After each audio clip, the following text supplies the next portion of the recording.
My name is Peter Kaplowski, and this is Midnight Madness! Welcome to the Toronto International Film Festival. All right, to begin, we would like to acknowledge that tonight's event is taking place on the treaty territory of the Mississaugas of New Credit and the traditional territory of the Haudenosaunee, the Anishinaabe, and the Huron-Wendat. We are grateful to have the opportunity to work with this community. Thank you. This film is also eligible for the Grolsch People's Choice Midnight Madness Award. This is a special category. 1 of 10 films will take it home, so please remember to vote. Visit tiff.net/vote. And finally, we would like to thank Soapbox Films for providing us with this film.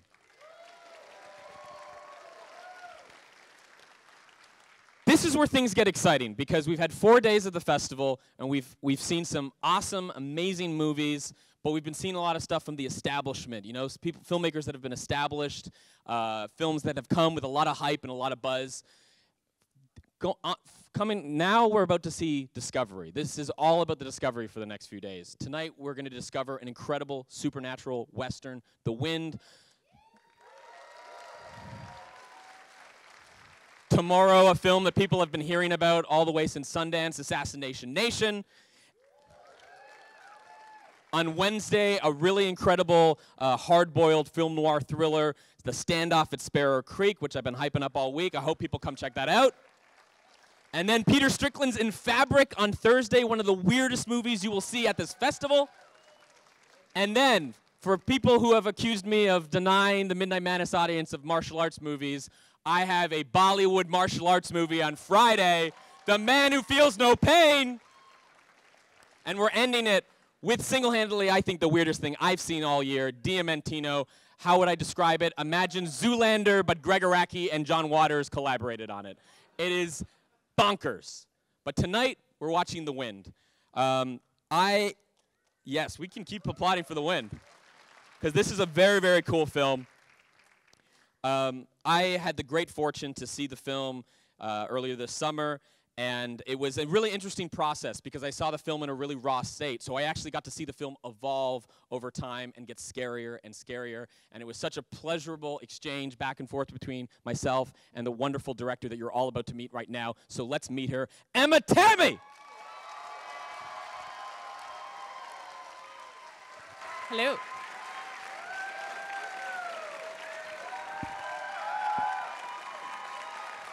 That was the best intro ever. Is this on? Okay, can you hear me? Okay, great. Peter's wearing a Western shirt right now for this film, which is fucking rockin'. Thank you. Do I say something or do you say something? Usually this is a good opportunity to just tease what, you know, this audience is in for. Oh, but that gives it all away. That's true. Guys, it's late. We got to get the show on the road. Just wanted to say thank you so much to Toronto for having us. This festival is a dream. As Peter said, all these amazing established films have just played here, and to be a part of that is surreal. And all the cast and crew that made it out here put everything that they had into this film, really believed in it, and thanks to all of them. And thanks to you guys, Toronto International Film Festival. Thank you. The best. All right, let's blow out the lights. Would you like to introduce your cast? Yes. First and foremost, the lovely Caitlin Gerard.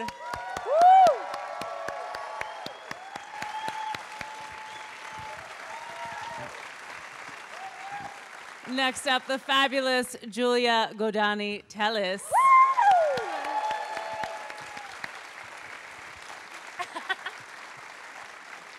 And Ashley Zuckerman to the stage, please.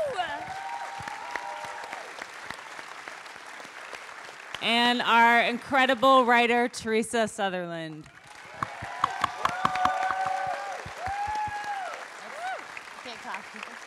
Who is rocking the ghost Emma look right now, but for real. Emma and Teresa, how did you two find each other? How did this collaboration come to be?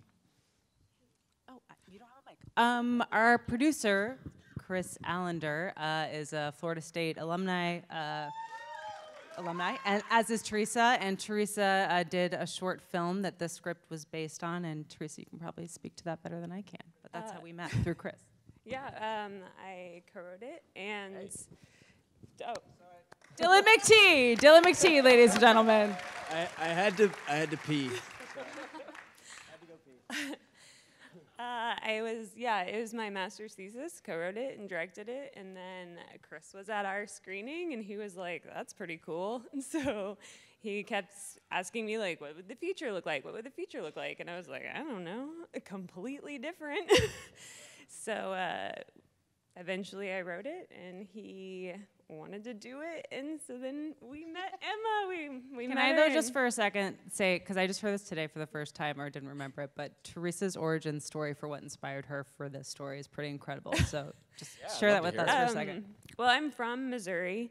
I lived in Kansas for quite some time, and I was part of a community garden.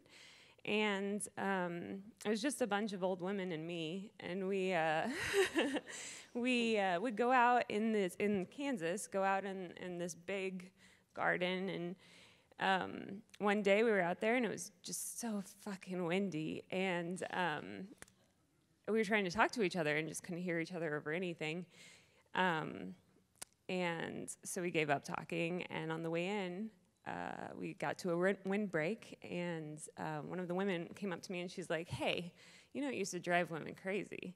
And I was like, what? And she's like, the wind used to drive women crazy. And I was like, tell me everything. I need to know more about this. So she did, and then I started researching and reading diaries of these women and just found they were incredible, incredibly strong people. But I am a huge horror fan. I am a huge horror person, and I was like, well, this is going to be a horror movie, so.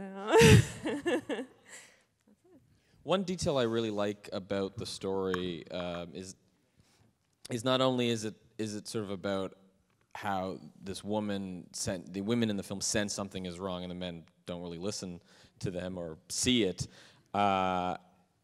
But there's also that element that Lizzie's character is a German immigrant whose husband seems to be also repressing that side of her. There's that moment where he says, like, speak English.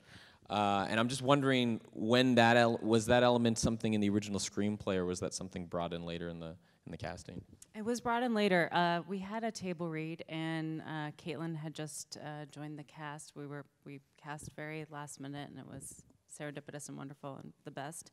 But we were just all chatting afterwards, and both Julia and Caitlin speak other languages, and we started speaking about that, and Caitlin has some German background, which you can speak to more than I can, and I was like, well, Teresa and I have been dabbling with the idea of Lizzie being of German descent anyway, which is very authentic to the time, and also just felt like an extension of like the isolation of the land, and even within her marriage, and certainly potentially something that would have been tied to folklore, and trying to repress a little bit of the crazy thoughts going on in her mind. But Caitlin brought that to the table completely. Do we have questions from the audience? Yes, right there.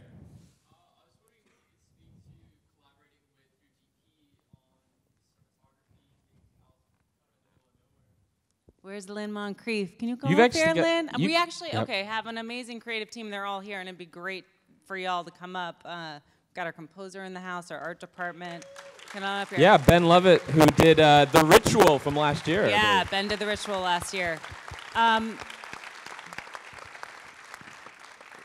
Lynn and I were pulling a lot of references from classic westerns, John Ford films, The Searchers in particular, but from all over the place. And what was the question? Shit. Collaborating. with Oh, the and DP. he's a really tough guy to work with. So that was rough. As you can see, you know, ego, and it was his way or the highway. But I will say that Lynn was constantly pushing me to like really distill what we were trying to do with this film, which at times I was just like, my God, have an opinion. Let's just tell me what you want to do. And it wasn't. It was like such a collaboration the whole time, and it was the best. And you're masterful, and I mean, it looks fucking gorgeous, right? He's No, but it's like. yeah. Yeah, no, but we talked about a lot of, you know, like Bergman stuff, like Hour of the Wolf, and like you said, The Searchers, and pulled like Andrew Wyeth paintings and Winslow Homer stuff. So I mean, that's the kind of stuff we pulled together to It was a deep dive, and we definitely wanted the environment to come in on the characters, similar to The Shining, and kind of a more of a slow burn. Right there. Can you address if there was any troubles in, I guess, sticking to the period like it is? What were some of the challenges in actually recreating the period and creating the production? I guess this is a question about the production design too. Yeah, I mean, they got to get up here. Yeah, where are they? Production designers, get up here. I'm going to turn this over to Caitlin too, because they created a world, a 360 environment where these characters were completely immersed in, and I think it helped a lot with the performances potentially. So I'll let you speak to that.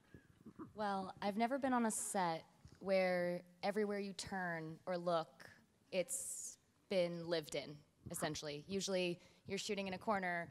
That corner is that world, but then behind you are boxes and lights and storage, and just beyond everyone is just the production.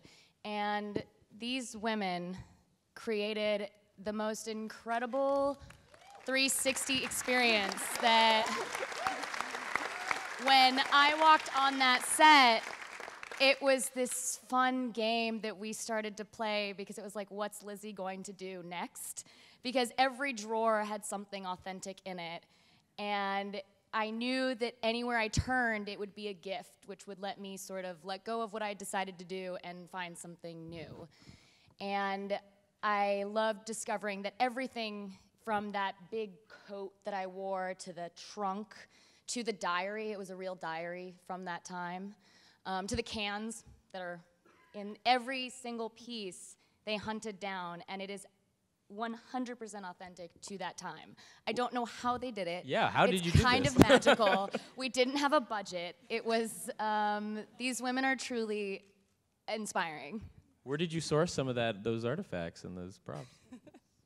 Well, this was a production design dream, basically, like the 2 cabins with such different characters in each one. So we just loved, it was incredible working on this, but we got super lucky in New Mexico. Like, the prop houses were amazing, and then thrifting. Elsbeth is like the king of shopping, like magical touch. So, you found a bunch of stuff. A lot of research. We did a lot of research to how people were making soap, to candles, to Emma was really wonderful in supplying us with, she wanted to see the labor of the time, like how much time people are putting into just like simple, basic, everyday things. So that was a treat for an art department because we could really delve into that, make the space real.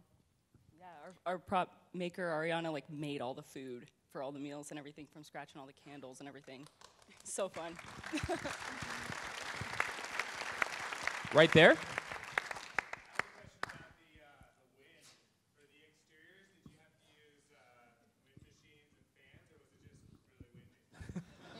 Was it really windy? It was pretty windy. We wasted money on wind machines, is actually the answer to that question. I was like, shit, could have been using this for something else. We had wind machines like on the side, off, because there was so much wind actually on the land, which was awesome. I think we used it in one scene, maybe. Mm-hmm.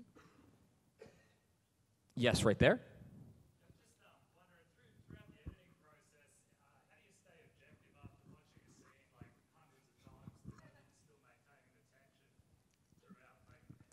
The question's about the editing process and how one stays objective. Specifically, I suppose when shooting, putting together a horror film and knowing whether or not a scare is working. Is that what you're kind of Yeah. Well, you do not stay objective. It is a wormhole unlike none other. Is Alex here? Alex, our editor, is standing by and will attest to the fact. Woo! Yeah, I think it was very difficult to stay objective, but I think when I knew a scare was working, if Em and I talked through it and we got the chills, it was like, if that concept, just talking about it can work, then I think we're onto something. and then just really bringing in other people, making sure that when Ghost Emma shows up, someone screams. That's always what's important. And then I think, just trying to keep in mind that sound design and sound mix is so, so, so important to all of that. Jason's in the audience. But yeah, I think it's very difficult, but if you can give yourself the chills, then I think you're there. Yeah. I have a question about the music. Where's Ben? There he is. Hey, Ben. So what was the process like working together with Emma on this? What was sort of the inspiration for the sound, the oral quality of it? Were you pulling from specific instruments that you wanted to incorporate? Love to hear more about the music. Yeah. You mentioned The Ritual, which I think some of you guys were probably here last year for that. And it was a similar approach to that in that by the time I got started, I had the hard work of all of these people that was already on screen to start with. So I kind of just wanted to start by making it sound like it looked, because it had a very refined and a very distinct look, and it's period. And doing period quickly and on a tight budget is a big challenge. So I'm very good at making things harder for myself than they need to be. So that is exactly what I decided to try to do, because I just really wanted to reinforce all the hard work that they had already put into making this whole world believable. So everything you hear in the score is acoustic, even though it might not always sound that way. Emma and I got really interested in a musician that I know who specializes in unique techniques on the bass flute, which I'll be honest, I didn't even know existed prior to working on this. Google it. It's like the most insane looking instrument ever. It's wild. And then we used a lot of the nickel harpa, which is this kind of bizarre 16th century folk instrument that looks kind of like a medieval torture device. And that's kind of some of what you heard in certain melodic sequences where there's this kind of clicking and kind of it's noisy, and there's just something very tactile about a lot of the instrumentation that we wanted to use. There's some reed organs that you like pump air through with your feet, instruments that were around at the time and just kind of feel primitive and flawed, kind of broken. There's, I think it's like about 7 string players. That's what you're hearing, just layered and layered. We did a lot of weird aleatoric stuff to kind of give them random instruction and then just sort of roll the dice and see what would happen. And I don't know, I gotta give her credit. We talked a lot when we started, and she had a lot of pots boiling coming down the stretch of this thing, and she kind of was just like, you know what to do, just do what you do. I got a lot to tend to here, and she really let me work and let me kind of go in the hole with it, and I think that really benefited the movie, that amount of trust.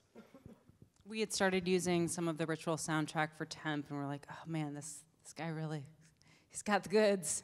And this is a very different sound than the Ritual, but Ben just like jammed in Asheville for 3 weeks with amazing musicians. Recorded in North Carolina, yeah. Dropped it, yeah. I'll take one more question from the audience, but first, Emma, you have a documentary background. This is your first fiction feature film. Did what you learned in documentary ever apply to how you conceived of anything in this film? Well, I think trying to tap into an authenticity of performance is actually not totally dissimilar to when you're trying to find that in documentary as well. So I would actually say, though, that the biggest correlate was in the editorial, because this was a nonlinear script. It worked in one way on the page and in a very different way in the edit. And Alex and I were rewriting it in the edit after Teresa and I had scrambled it all up in the writing before we started shooting. So it was an ongoing process, and I think with documentary, you were also finding the story in post. So that was helpful in some ways to feel the liberty to, restructure it. Is there a question over there? I thought, yes, right there. Oh, those questions, come on. I mean, like, come on. They're gonna answer that question. That's what the forums message boards are for. R.I.P. IMDb message board. Yes, right there.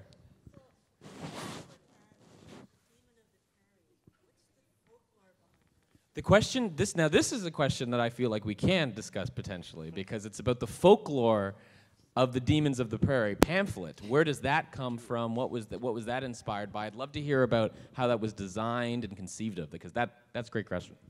It was inspired by oftentimes reverends would just kind of hang out at churches and stuff along like the wagon trains coming through, and they would hand things out, different literature. I don't know if they'd go so far as to be like, hey, here's the list of demons and what they do.